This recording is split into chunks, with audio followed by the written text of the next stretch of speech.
Hai guys, persoalan klaim-mengklaim kebudayaan kerap kali membuat hubungan antara Indonesia dengan negara tetangga kita Malaysia naik turun ya.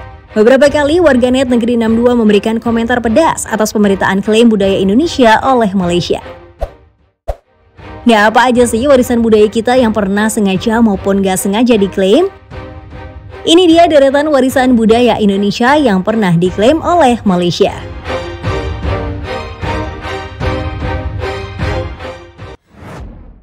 Kesenian reog.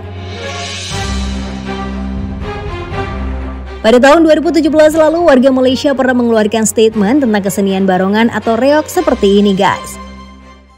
Perkembangan reog ini yang saya simpan di hati saya ini adalah budaya itu melambangkan bangsa itu sendiri. Kalau disebut budaya reog ini memang etnik Jawa yang ada di Malaysia, khususnya di negeri Johor. Jadi kalaupun masih ada sisa-sisa anak muda yang berketurunan Jawa di Malaysia ini, maknanya masih boleh untuk menjiwai reog itu sendiri sebagai kesenian budaya bangsa itu sendiri. Akibat statement itu muncul perdebatan sengit antara warga Indonesia dan Malaysia tentang kepemilikan dan asal-muasal kesenian reog.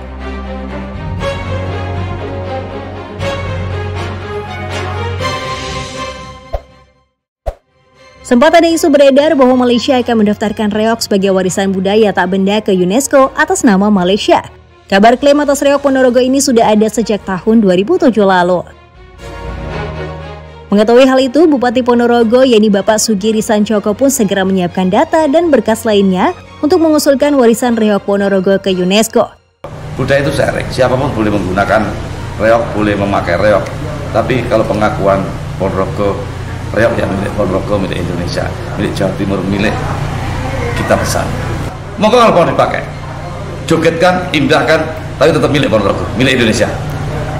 Sebenarnya kalau reog Ponorogo itu berkembang di Malaysia itu nggak masalah. Tetapi ketika budaya ini kemudian diakuisisi atau merasa menjadi budayanya Malaysia, lah ini yang perlu kita luruskan. Karena beberapa hal itu, Wakil Duta Besar Malaysia di Jakarta memberi klarifikasi bahwa negaranya tidak ada niat untuk mengajukan kebudayaan Ponorogo itu ke UNESCO. Mungkin maksud dari statement tadi adalah Malaysia menghargai bahwa reog merupakan sebagian dari budaya Malaysia, karena di Malaysia juga ada warga-warga keturunan Jawa yang mempraktekkan kesenian reog. Jadi bukan mengklaim ya guys. Gimana nih menurut kalian?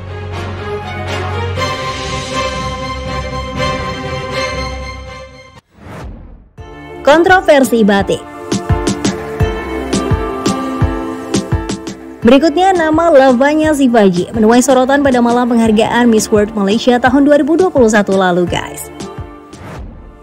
Lavanya Shivaji berhasil membawa pulang mahkota di puncak acara Miss World Malaysia yang digelar pada 16 Oktober lalu karena ia meneruskan kesuksesan Miss World Malaysia 2019 Alexis Suan. Akan tetapi bukan karena hal itu ia menjadi perbincangan, melainkan karena kontroversi batik yang ia kenakan. Lavanya Shivaji mengunggah hasil potretan usai dinobatkan menjadi Miss World Malaysia 2021. Ia tampil anggun mengenakan baju bersiluet body fit dengan corak yang terlihat seperti kain batik itu. Namun dalam unggahan itu, Lavanya Shivaji dinilai telah mengakui batik sebagai kain tradisional khas Malaysia. Dan akhirnya unggahan Lavanya Shivaji di Instagram sontak dibanjiri komentar pedas oleh netizen Indonesia. Akibat unggahan itu, ia pula membuat postingan klarifikasi mengenai hal itu.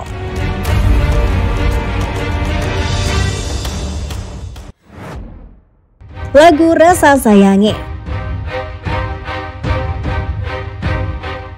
Warisan budaya Indonesia berikutnya adalah lagu daerah Rasa Sayangi yang berasal dari Maluku.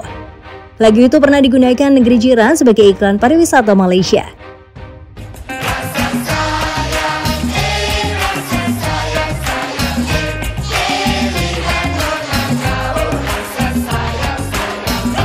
Makan roti di gerai maca sambil bersembang jamu selera.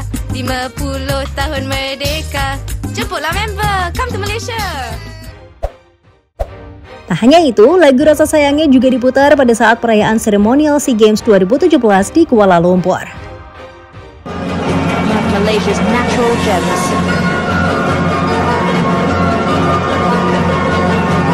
The waterways being used for commerce and travel throughout the times.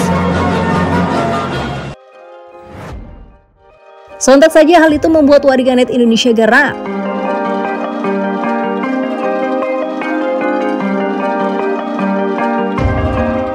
Akan tetapi, ketegangan antar negara ini mereda setelah Menteri Kebudayaan, Kesenian, dan Warisan Budaya Malaysia Rais Yatim secara resmi mengakui bahwa lagu Rasa Sayangnya adalah milik kebudayaan Indonesia.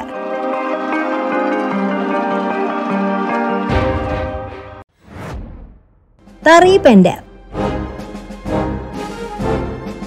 Masyarakat Indonesia tentu mengetahui bahwa tari pendet berasal dari Bali. Namun masyarakat Indonesia dikejutkan oleh tayangan iklan Discovery Channel program Enigmatic Malaysia yang menampilkan tari pendet dan piring sebagai tarian dari negara Malaysia. Unchanged for centuries. And now, captured on film for the first time, customs and beliefs of a people untouched by time. Enigmatic Malaysia, Thursday nights on Discovery Channel. Namun pihak Kepariwisataan Malaysia mengklaim tidak terlibat dalam proses produksi video promosi itu. Dengan demikian, tari pendet yang muncul di film promosi Enigmatic Malaysia bukanlah promosi wisata Malaysia dan bukan juga diproduksi dan didanai oleh Kementerian Pariwisata Malaysia. Video itu dibuat oleh Discovery Channel yang berbasis di Singapura. Discovery Channel Singapura pun sudah meminta maaf atas kelalaian itu dan menyatakan dengan jelas bahwa tari pendet adalah milik Indonesia, bukan milik Malaysia.